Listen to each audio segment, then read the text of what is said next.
ഞാനിപ്പോൾ എനിക്കാ പറയുക ഡോക്ടറോട് എനിക്കെന്തും പറയാനില്ല. ഇങ്ങനെ എൻ്റെ മകൻ എന്നെ ഇവിടെ കൊണ്ടയാക്കിയത് കൊണ്ട് ജീവനത്തിൽ വന്നു കഴിഞ്ഞാൽ അവർ രക്ഷപ്പെട്ടേ പോകുള്ളൂ. അവർ രക്ഷപ്പെടുന്നുള്ള എനിക്ക് 100% ഉറപ്പ് ഞാൻ തരുന്നുണ്ട്. അതുപോലെയാണ് ഞാനിപ്പോൾ ഇവിടുന്ന് ഇറങ്ങാം. ഏതായാലും മകനെ ദൈവം അനുഗ്രഹിക്കട്ടെ. അവൻ എന്നെ ഇവിടെ കൊണ്ടുവന്ന് കാണിച്ചു. എനിക്കിവിടെ വളരെ ഇഷ്ടപ്പെട്ടു. എല്ലാവരും കുടുംബം പോലെയാണ് ഇപ്പോൾ ജീവിക്കുന്നത്. ഡോക്ടേഴ്സാണെങ്കിൽ അതിലുപരി ഞങ്ങളെ എല്ലാം കെയർ ചെയ്യുന്നുണ്ട്. എനിക്ക് വളരെ സന്തോഷമായി. ഇപ്പോഴത്തെ പോകാൻ പോലും തോന്നുന്നില്ല. മാനസികമായിട്ട് എനിക്ക് ഭയങ്കര വിഷമം എന്ന് പറഞ്ഞാൽ എനിക്ക് നടക്കാൻ പറ്റുന്നില്ല. എല്ലാവരും പോകുന്ന പോലെ പോകാൻ പറ്റുന്നില്ല. കൈക്ക് നീര്, കൈകാലുകൾ തരിപ്പ്, വേദന, കഴുത്തനക്കത്തില്ല, തിരിക്കത്തില്ല, മറിക്കത്തില്ല ഒക്കെയായിരുന്നു. മുട്ടുവേദന ഉണ്ടായിരുന്നു, എല്ലാം ഉണ്ടായിരുന്നു. ശരീരം മൊത്തം വേദന, നീര്, നീർക്കെട്ടെല്ലായിരുന്നു. വളരെ സന്തോഷത്തോടെ ഷോളറിന് വേദനയില്ല. ഷോളർ എനിക്ക് ഇങ്ങോട്ടാക്കത്തില്ലായിരുന്നു, ഇങ്ങോട്ടാക്കത്തില്ലായിരുന്നു, കഴുത്താക്കത്തില്ലായിരുന്നു, ഇങ്ങോട്ടൊന്നും ആക്കത്തില്ലായിരുന്നു. ഇപ്പം കഴുത്ത് എങ്ങോട്ട് തിരിക്കണോ അങ്ങോട്ടെല്ലാം തിരിക്കാൻ പറ്റുന്നുണ്ട്. എന്നതാണെങ്കിലും എനിക്ക് 100% ഞാൻ സന്തോഷമായിട്ടാണ് ഇപ്പം ഈ ജീവനത്തിൽ നിന്ന് പടിയിറങ്ങുന്നത്. ലൂസി ചേച്ചി ഒരു കാര്യം മറന്നുപോയി. ഇവിടെ വരുമ്പോ ഒരു ഇൻസുലിൻ ബോക്സ് അത് പറയാം. ഷുഗർ മറന്നു. ഷുഗർ മറന്നെന്ന് പറഞ്ഞാൽ ഇപ്പൊ എനിക്ക് അതൊന്നും വേണ്ട. എത്ര കിലോ വെയിറ്റ് കുറഞ്ഞു? 7 കിലോ വെയിറ്റ്. ഞാൻ 74 കിലോ വെയിറ്റ് ഉണ്ടായിരുന്നു ഇവിടെ വന്നപ്പോൾ. ഇന്ന് രാവിലെ നോക്കിയപ്പോൾ എനിക്ക് 67 കിലോ ഉണ്ട്. വളരെ മാനസിക വിഷമം ഉണ്ടായിരുന്നു എനിക്ക്. ആ മാനസിക വിഷമം ഞാൻ ജീവനത്തിൽ വന്ന് ഇറക്കി വെച്ചു. ഇവിടെ വെച്ചിട്ട് ഞാൻ പോവുകയാണ്. ലൂസി ചേച്ചിക്ക് ഒരു വലിയ വയറുണ്ടായിരുന്നു. അതിപ്പോൾ എവിടെയും തപ്പി നോക്കും. ഈ വശമൊന്നും അനക്കത്തില്ലായിരുന്നു. ഇവിടെ നമ്മളിങ്ങനെ ചമ്മരം പഠിച്ചിരിക്കൂലേ, അന്നേരം ഇതിനകത്ത് നിന്ന് ഇങ്ങനെ അരിച്ച് പെറുക്കി വരുന്നു. കൈക്കും ഉണ്ടായിരുന്നു. ഈ കൈക്കും ഇവിടെ എല്ലാം വേദന ഉണ്ടായിരുന്നു. ഇവിടെ ഞെക്കാൻ പറ്റില്ലായിരുന്നു. ഭയങ്കര വേദന എന്ന് പറഞ്ഞാൽ ഇപ്പം ആ വേദനയ്ക്ക് എവിടെ പോയി എന്ന് എനിക്കറിയില്ല. ഇതൊന്നും മായമല്ല മന്ത്രമല്ലാത്ത ഒരു പരിപാടിയാണ്. മരുന്നും കാണാൻ മരുന്നില്ല, മന്ത്രമോ ഒന്നുമില്ല. എനിക്കങ്ങനെ ഒരു കാലത്തിൽ വെള്ളം എടുക്കാനോ ഒന്നും ചെയ്യാൻ പറ്റില്ല. ഇപ്പം എനിക്കിതൊക്കെ വെള്ളം വലിക്കണം. എനിക്ക് അത്ര ഉഷാറിലാണ് ഞാൻ പോകുന്നത്. സന്തോഷമായി എന്ന് പറഞ്ഞാൽ 100% ഹാപ്പിയിലാണ് ഞാൻ പോകും. ജെനി ഡോക്ടർക്ക് ഒരു 100 വർഷം ആയുസ് കൊടുക്കട്ടെ. നമസ്തേ, ഡോക്ടർ ജെന്നിയാണ്. ഇന്ന് എന്നോടൊപ്പം ലൂസി ചേച്ചി ഉണ്ട്. ലൂസി ചേച്ചി 3 ആഴ്ചത്തെ ജീവനത്തിലെ ചികിത്സയൊക്കെ കഴിഞ്ഞ് ഇന്ന് മടങ്ങുകയാണ്. ലൂസി ചേച്ചി ഒന്ന് സ്വയം പരിചയപ്പെടുത്തു ആദ്യം. എൻ്റെ പേര് ലൂസി. 2 മക്കള്. ഹസ്ബൻഡ് കണ്ണൂരിൽ നിന്നാണ് വരുന്നത്. ഞങ്ങൾ സന്തോഷമായിട്ട് ജീവിക്കുന്ന കുടുംബമാണ്. മക്കളുടെ കല്യാണമൊക്കെ കഴിഞ്ഞു. അവർ വിദേശത്താണ്. അങ്ങനെ ഇപ്പോൾ എനിക്ക് സുഖമില്ലാതെ ഇരിക്കുമായിരുന്നു. കൈക്കും കാലിലെല്ലാം നീരുണ്ടായിരുന്നു. ലൂസി ചേച്ചി ഇങ്ങോട്ട് കടന്നു വരുമ്പോൾ ആദ്യത്തെ ദിവസത്തെ അവസ്ഥയൊന്ന് പറഞ്ഞു. അത് ആദ്യത്തെ ദിവസം എന്ന് പറഞ്ഞാൽ വന്നു കഴിയുമ്പോൾ എനിക്ക് വളരെ മാനസികമായിട്ട് ഭയങ്കര വിഷമം ഉണ്ടായി. ഇന്നത്തെ ഒരു ശാരീരിക അവസ്ഥ എങ്ങനെയായിരുന്നു? ശരീരാവസ്ഥ എന്ന് പറഞ്ഞാൽ വളരെ മോശമായിരുന്നു. എനിക്ക് കൈ പൊങ്ങുകയില്ല, കാലിൽ നിലത്ത് തൊടാൻ പറ്റില്ല, ഭയങ്കര വേദനയായിരുന്നു. ഇവിടെ വന്നു കഴിഞ്ഞു, എല്ലാവരെയൊക്കെ കണ്ടു കഴിഞ്ഞപ്പോൾ എങ്ങനെ ഇവിടെ നിൽക്കും, ഞാൻ തന്നെ ഉള്ളല്ലോ. കരച്ചിലായിരുന്നു. ചിന്തിച്ച് പറയുമ്പോഴേക്കും കരച്ചിലായിരുന്നു, ഭയങ്കര കരച്ചിൽ. അത് മാനസികമായിട്ട് എനിക്ക് ഭയങ്കര വിഷമം എന്ന് പറഞ്ഞാൽ എനിക്ക് നടക്കാൻ പറ്റുന്നില്ല, എല്ലാവരും പോകുന്ന പോലെ പോകാൻ പറ്റുന്നില്ല. കൈക്ക് നീര്, കൈകാലുകൾ തരിപ്പ്, വേദന, കഴുത്തനക്കത്തില്ല, തിരിക്കത്തില്ല, മറിക്കത്തില്ല ഒക്കെയായിരുന്നു. പിന്നെ ഞാനിവിടെ മുട്ടുവേദന ഉണ്ടായിരുന്നു, എല്ലാം ഉണ്ടായിരുന്നു. ശരീരം മൊത്തം വേദന, നീര്, നീർക്കെട്ടെല്ലാമായിരുന്നു. അത് കഴിഞ്ഞ് ഒരു ദിവസം വന്നു എല്ലാവരോടും രോഗിയൊക്കെ പറഞ്ഞു. അപ്പോൾ ഉച്ചയ്ക്ക് ഭക്ഷണമൊക്കെ കഴിച്ചു. നമ്മൾ കഴിക്കുന്ന ഇറച്ചി മീനൊന്നുമല്ല. ഞായറാഴ്ച വന്നേന്ന് ചോറും കറികളുണ്ടായിരുന്നു. എല്ലാം പച്ച സദ്യയൊക്കെ ഉണ്ട്, ചോറും കറികളൊക്കെ ആയിരുന്നു. അപ്പോൾ ഇറച്ചി മീനൊന്നും ഇല്ലാണ്ട് എങ്ങനെ ഭക്ഷണം കഴിക്കും എന്ന് ചിന്തിച്ചു. എപ്പോഴും ഇറച്ചി മീനും കഴിക്കുന്നത് ഞാനായിരുന്നു. അപ്പോൾ അതൊക്കെ കഴിച്ച് കഴിഞ്ഞപ്പോൾ അവിടെ നല്ല ടേസ്റ്റ് ഉണ്ടല്ലോ എന്ന് ചിന്തിച്ചു. അപ്പം നാളെ ഇങ്ങനെ കിട്ടും എന്ന് വിചാരിച്ചു. ലൂസി ചേച്ചി ഒരു ഫുഡിന്റെ പ്രിയമുള്ള ഒരാളാണ്. ഫുഡിന്റെ പ്രിയം എന്ന് വെച്ചാൽ കഴിക്കാൻ മാത്രമല്ല, ഉണ്ടാക്കാൻ നല്ലോണം ഫുഡ് ഉണ്ടാക്കും. ഞാൻ ഉണ്ടാക്കിയാൽ എൻ്റെ വീട്ടിലെല്ലാവർക്കും ഇഷ്ടമാണ്. എൻ്റെ ഹസ്ബൻഡിന് ഞാനില്ലെങ്കിൽ അന്ന് പിന്നെ ഭക്ഷണം കഴിക്കില്ല. ചമ്മന്തി അരച്ചതാണെങ്കിൽ എൻ്റെ വീട്ടിൽ ഇത് കഴിക്കണം. എൻ്റെ ഭാര്യയുടെ കൈകൊണ്ട് വെച്ചുണ്ടാക്കി കഴിക്കുന്നതാണ് ഏറ്റവും ഇഷ്ടം. അങ്ങനെ ഞങ്ങൾ ജീവിച്ചിങ്ങനെ വന്നപ്പോഴാണ് എൻ്റെ മകളുടെ ഭർത്താവ് ഇങ്ങനെ പറഞ്ഞു, മമ്മീനെ ഒന്ന് കൊണ്ടുപോയി നമുക്കൊന്ന് കാണിച്ചാലോ എന്ന് പറഞ്ഞ് അങ്ങനെ ഇവിടെ കൊണ്ടുവന്നതാണ്. ഏതായാലും മകനെ ദൈവം അനുഗ്രഹിക്കട്ടെ. അവൻ എന്നെ ഇവിടെ കൊണ്ടുവന്ന് കാണിച്ചു. എനിക്കിവിടെ വളരെ ഇഷ്ടപ്പെട്ടു. എല്ലാവരും കുടുംബം പോലെയാണ് ഇപ്പോൾ ജീവിക്കുന്നത്. ഡോക്ടേഴ്സാണെങ്കിൽ അതിലുപരി ഞങ്ങളെ എല്ലാം കെയർ ചെയ്യുന്നുണ്ട്. എനിക്ക് വളരെ സന്തോഷമായി. എനിക്ക് ചിലപ്പോൾ ഇപ്പോഴത്തെ പോകാൻ പോലും തോന്നുന്നില്ല.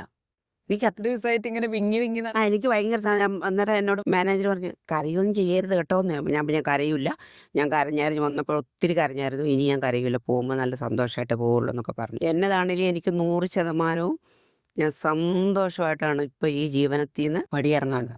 വളരെ സന്തോഷത്തോടെ എല്ലാവരുമായിട്ട് കൂട്ടി ഇപ്പോൾ കുറേ പേര് വന്നു. അവരോടെല്ലാം ഞാൻ പറഞ്ഞു, ഒന്നുകൊണ്ടും പേടിക്കണ്ട.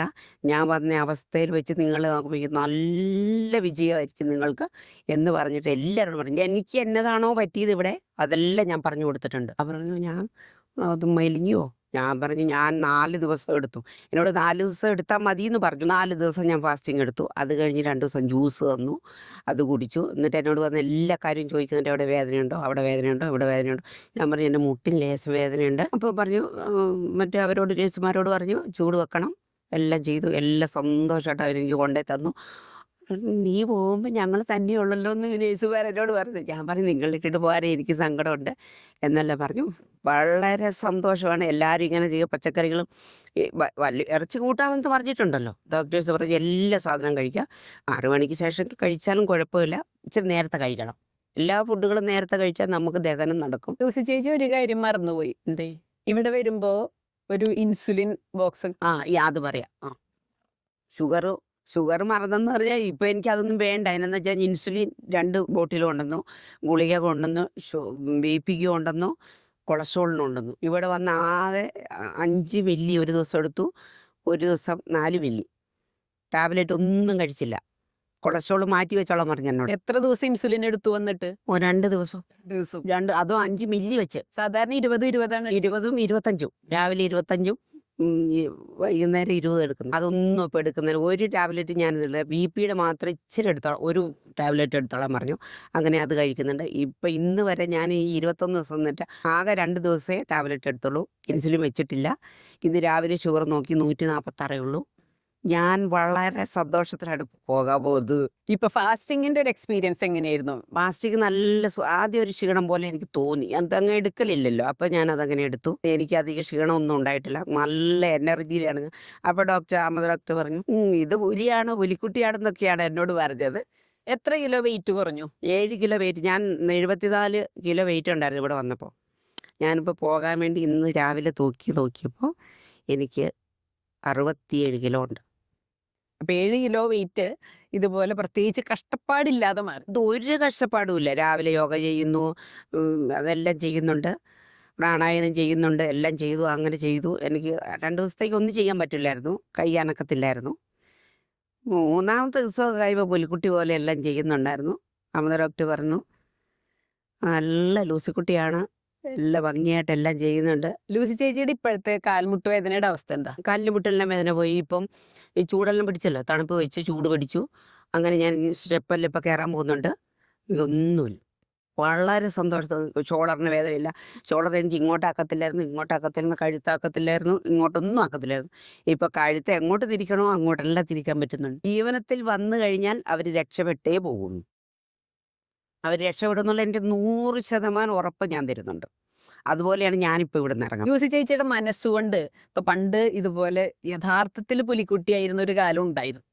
അതായത് ഭയങ്കര അത്ലറ്റും അതും ഇതൊക്കെ ആയിട്ട്. അതിൽ നിന്നും കംപ്ലീറ്റ്ലി അങ്ങോട്ട് ഒതുങ്ങേണ്ടി വന്നു. ശരീരവേദനകൾ, സന്ധിവേദനകൾ, അങ്ങനെ കുറേ പ്രശ്നങ്ങൾ കൊണ്ട്, ആരോഗ്യക്കുറവ് കൊണ്ട്. അപ്പൊ ഞാനിവിടെ ലൂസി ചേച്ചി ഫസ്റ്റ് ഡേ വന്നപ്പോൾ ഞാൻ കണ്ട ഒരു വലിയൊരു നിരാശയായിരുന്നു. ഇങ്ങനെ നടന്നിരുന്ന ഒരു സുവർണ കാലഘട്ടത്തിൽ നിന്ന് ഇപ്പോഴുള്ള അവസ്ഥ എന്ന് പറയുന്നത് മുഴുവൻ അങ്ങോട്ട് റെസ്ട്രിക്റ്റഡ് ആയിട്ട് ആ ഒരു നിരാശ എന്ന് പറഞ്ഞാൽ വളരെ വേദനിച്ചെന്ന് പറഞ്ഞാൽ വളരെ മാനസിക വിഷമം ഉണ്ടായിരുന്നു എനിക്ക്. ആ മാനസിക വിഷമം ഞാൻ ജീവനത്തിൽ വന്ന് ഇറക്കി വെച്ചു. ഇവിടെ വെച്ചിട്ട് ഞാൻ പോവുകയാണ്. ആ തിരിതാളത്തിലോട്ട് ഞാൻ ഇട്ട് കൊടുത്തു. അപ്പോൾ ഞാനിപ്പോൾ പോവുകയാണ്. എനിക്ക് ആ മനസ്സിൻ്റെ വിഷമം ഒന്നും ഇപ്പം ഇല്ല. വളരെ സന്തോഷമാണ് എനിക്കുള്ളത്. ഇതുവരെയുള്ള ജീവിതം ആനന്ദകരമായിരുന്നു എന്നിപ്പോ പറയാൻ പറ്റുമോ? ഉണ്ട്. ഇപ്പം ഈ 21 ദിവസം ഞാൻ ഈ ജീവനത്തിൽ വന്ന് നിന്നത് കൊണ്ട് എനിക്കിപ്പോൾ ഞാൻ എന്താ പറയണ്ട, ഞാൻ വളരെ സന്തോഷമാണ്. എനിക്ക് വളരെ സന്തോഷമാണ്. അല്ലെങ്കിൽ ഞാനിപ്പോൾ ഇങ്ങനെയൊന്നും പറയാൻ നിൽക്കില്ല. അപ്പം പറയുമ്പോഴത്തേക്കും കരച്ചിൽ വന്നേനെ. ഇപ്പം എനിക്ക് എൻ്റെ ഭാരങ്ങളൊന്നും എനിക്കില്ല, എല്ലാം ഞാൻ ഇറക്കി വെച്ചു. ഞാനിപ്പോൾ എന്താ പറയുക, ഡോക്ടറോട് എനിക്കൊന്നും പറയാനില്ല. ഇങ്ങനെ എൻ്റെ മകൻ എന്നെ ഇവിടെ കൊണ്ടയാക്കിയത് കൊണ്ട് അവർ ഒരിക്കലും എനിക്ക് മറക്കാൻ പറ്റില്ല. ലൂസി ചേച്ചിക്ക് ഒരു വലിയ വയറുണ്ടായിരുന്നു. അതിപ്പോൾ എവിടെയും തപ്പി നോക്കണം. എന്തായാലും പല സാധനങ്ങളും ഇവിടെ ജീവനത്തിൽ ഞാൻ കളഞ്ഞിട്ട് പോവുകയാണ്. എൻ്റെ നീർക്കെട്ടും എൻ്റെ വേദനകളും എൻ്റെ വിഷമങ്ങൾ എല്ലാം ഉണ്ട്. അരിപ്പുണ്ടായിരുന്നു, ഈ ഈ വശമൊന്നും അനക്കത്തില്ലായിരുന്നു. ഇവിടെ നമ്മളിങ്ങനെ ചമ്മരം പിടിച്ചിരിക്കൂലേ, അന്നേരം ഇതിനകത്ത് നിന്ന് ഇങ്ങനെ അരിച്ച് പെറുക്കി വരുന്നു. കൈക്കും ഉണ്ടായിരുന്നു, ഈ കൈക്കും ഇവിടെ എല്ലാം വേദന ഉണ്ടായിരുന്നു. ഇവിടെ ഈ ഞെക്കാൻ പറ്റില്ലായിരുന്നു. ഭയങ്കര വേദന എന്ന് പറഞ്ഞാൽ ഇപ്പം ആ വേദനയ്ക്ക് എവിടെ പോയി എന്ന് എനിക്കറിയില്ല.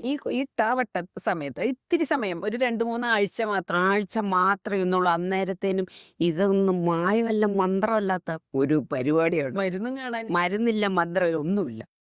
അപ്പൊ ഇവിടെ മാന്ത്രികൻ സ്വന്തം ശരീരം സ്വന്തം ശരീരം നമ്മൾ തന്നെ അത് ഉൾക്കൊണ്ടു. നമ്മൾ ഉൾക്കൊണ്ട എല്ലാ കാര്യവും സാധിച്ചു കിട്ടും. സ്വന്തം ശരീരത്തിനാണ് ഈ പറയുന്ന എല്ലാ ക്രെഡിറ്റും കൊടുക്കേണ്ടത്. ശരീരമാണ് മാറ്റി. എനിക്ക് ഇനി ചെന്നാലും ജീവനുണ്ടല്ലോ, എനിക്ക് ഇനി എല്ലാ സംഭവവും ചെയ്യാൻ പറ്റും. ഇത്ര വീട്ടിൽ ചെന്ന് ആദ്യമൊന്നും വീട്ടിൽ നിന്ന് എനിക്കിപ്പം ഞാൻ പറഞ്ഞില്ലേ, എനിക്ക് അങ്ങനെ ഒരു കാലത്തിൽ വെള്ളം എടുക്കാനോ ഒന്നും ചെയ്യാൻ പറ്റൂല. ഇപ്പം എനിക്ക് കിണറ്റിന്നൊക്കെ വെള്ളം വലിക്കണം. എനിക്ക് അത്ര ഉഷാറിലാണ് ഞാൻ പോകുന്നത്. ദൈവം അനുഗ്രഹിച്ച് ഒന്നും പറ്റാതെ ഞാൻ വീട്ടിലെത്തി കിട്ടിയത്. എനിക്ക് അത്രയേ ഉള്ളൂ. വളരെ സന്തോഷത്തിലാണ് ഞാൻ പോകുന്നത്. സാധാരണ ന്യൂസ് ചേച്ചിയുടെ ഇപ്പൊ രാവിലെ എഴുന്നേറ്റ് വരവൊക്കെ വീട്ടിൽ വെച്ചിട്ട് ലേറ്റ് ആയിട്ട് എഴുന്നേറ്റാറുള്ളൂ എന്നൊക്കെയാണ് പറഞ്ഞത്. ഇപ്പൊ അതിൽ നിന്നും വളരെ ഇപ്പം ഞാൻ 5:30 എന്നും എഴുന്നേക്കും. എന്നിട്ട് അവരുള്ളവർ എഴുന്നേറ്റില്ലേ, കിടക്കുവാണ്. എല്ലാവരും വിളിച്ചെഴുന്നേൽപ്പി. അവരോട് ചോദിച്ചു നോക്ക്. ഞാൻ വിളിച്ചു എല്ലാവരും. 5:30 ആകുമ്പോൾ വാതിൽ മുട്ടും. അപ്പോഴത്തെ ഞാൻ എഴുന്നേറ്റു. അന്നേരത്തേനും പറയും മുട്ടുന്നുണ്ട് കേട്ടോ, വേഗം എഴുന്നേറ്റു. അപ്പോൾ ഇതിന് എന്നെ അന്വേഷിച്ചു വന്നു. ലൂസിമേ ലൂസിമേ എന്ന് പറഞ്ഞ് എന്നെ വിളിച്ചു. ഞാൻ എല്ലാ കൂട്ടത്തിനും പെട്ടെന്ന് പെട്ടെന്ന് വരുന്നുണ്ടല്ലോ, എനിക്ക് നടക്കാൻ പറ്റുമല്ലോ, അതുകൊണ്ട് ഞാൻ എല്ലാ കാര്യത്തിനും വന്നു. എനിക്ക് എന്തെന്നാ പറയണ്ടേ ഇവിടുന്ന്. ജീവനത്തിൽ ഞാൻ എല്ലാം എൻ്റെ വേദനകൾ മൊത്തം ഞാൻ ഉപേക്ഷിച്ചിട്ട് പോവുകയാണ്. സന്തോഷം. വരുന്ന സമയത്ത് കാലൊക്കെ വലിച്ചു വെച്ച് വേദന കാല് വലിച്ചുമല്ല, ചട്ടിയായിരുന്നു വന്നത്. ഈ കാലിപ്പം ചെരുപ്പിടാതെ ഞാൻ നടന്ന വർഷങ്ങളായി. ആ ആളെ കുറച്ച് ദിവസം കഴിഞ്ഞപ്പോ ഞാൻ കണ്ടത് ഇവിടെ നിന്ന് മറ്റേ ഡാൻസ് പറ്റും കളിച്ചു. അങ്ങനെ പോയിട്ട് ഡാൻസ് പോയിട്ട് ഒരു കൈ പൊക്കാൻ പറ്റില്ലാത്ത ഞാൻ അതിൽ നിന്ന് വളരെ ഹാപ്പിയാണ്. ഞാൻ ഇനിയിപ്പം സോമ്പായിക്ക് എന്നെ വിളിച്ച് ഞാൻ അവിടെ കണ്ടില്ല, അമ്പലത്തിന് മേലെ എത്തും. ഓ ഓട്ടി വരും, കണ്ടില്ല എങ്ങോട്ടാ ഇവിടെ നാടാക്കി നിൽക്കുന്നില്ലേ, ഇവിടെ വാദം പറഞ്ഞു വിളിച്ച്. വളരെ സന്തോഷമായി ഞാൻ. ഇപ്പം മക്കൾ വന്നു കഴിയുമ്പോൾ മമ്മി നല്ല സുന്ദരിയായല്ലോ. അത് ഓളിന്നലെ വിളിച്ചപ്പോൾ പറഞ്ഞു, മമ്മി നല്ല മെലിഞ്ഞ് നല്ല സുന്ദരിയായിട്ട് ഇരിക്കണം കേട്ടോ. ഞാൻ പറഞ്ഞു ഞാൻ സുന്ദരിയായിട്ട് വരാം കേട്ടോ മോനെ എന്ന് പറഞ്ഞു. എന്തായാലും ഇപ്പൊ നീർവീക്കങ്ങളില്ല, ഒന്നുമില്ല. അതിന് കൈയെല്ലാം നല്ല സോഫ്റ്റ് ആയിട്ടുണ്ട്. കൈയൊക്കെ മെലിഞ്ഞ് ഇപ്പം തൊലിയൊക്കെ ഇച്ചിരി ചുരുളാൻ തുടങ്ങി. അതൊന്നും സാരമല്ല, എന്നാലും വേണ്ടില്ല. എൻ്റെ തടി കുറയുമ്പോ എന്തായാലും തൊലിയൊക്കെ ഇത്തിരി പോവും. എന്നാലും നല്ല മെലിഞ്ഞെത്തിയില്ല. അതുകൊണ്ട് അതൊക്കെ വീണ്ടും എല്ലാം വരും. ഈ സന്തോഷമായി എന്ന് പറഞ്ഞാൽ 100% ഹാപ്പിയിലെ ഞാൻ പോകും. അടിപൊളിയായിട്ട് അടിപൊളി. ഇനി ജീവനത്തെ കുറിച്ച് എന്തെങ്കിലും ഒരു വരി പറയാനുണ്ടോ? ഇവിടുത്തെ ഒരു ആശുപത്രിയിലേക്കല്ലേ എന്തായാലും വന്നത്. ഇനിയിപ്പോൾ ഈ ആസ്പത്രിയിലാണെങ്കിൽ ഈ വന്നിരിക്കുന്ന ജനങ്ങളുണ്ടല്ലോ, ആ പേഷ്യൻറ്റുകൾക്ക് ഞാൻ ഇപ്പോൾ പറഞ്ഞായിരുന്നവരോട്, നിങ്ങൾ ഒന്നുകൊണ്ടും പേടിക്കണം, ഞാൻ ഇത്രയും വേദന അനുഭവിച്ച് വന്നതാണ്. നിങ്ങൾക്ക് ഇതുപോലെ പോകാൻ പറ്റും. ഈ ജീവനത്തിൽ നിന്ന് പുറത്ത് കിടക്കണമെങ്കിൽ നിങ്ങൾ സന്തോഷമായിട്ട് നടന്നു പോയി വണ്ടിയെ കയറും. ഇപ്പം നടന്നു പറ്റാത്തവർ ഒത്തിരി പേര് ഇതിനകത്തുണ്ട്. അവരോട് ഞാൻ പറയും നിങ്ങൾ ഒന്നുകൊണ്ടും പേടിക്കണ്ട, ഞാനിതാ പോകുന്നു, ധൈര്യം. ഞാൻ ഇപ്പോൾ നിൽക്കുന്നു ഉദാഹരണമാണ്. ഞാൻ അതുപോലെ ഇവരോട് പറഞ്ഞു. ഞാൻ വന്നത് എനിക്ക് അനക്കാൻ പറ്റില്ലായിരുന്നു, എല്ലാം പറഞ്ഞു കൊടുത്തിട്ടുണ്ട്. അപ്പോൾ അവരെല്ലാം കൈയടിച്ചു, ഞങ്ങൾ ഇത് തന്നെ ഇങ്ങനെ തന്നെ പോകുമെന്ന് പറഞ്ഞിട്ട് സന്തോഷമായിട്ടാണ് ഞാനിപ്പോൾ പോകുന്നത്.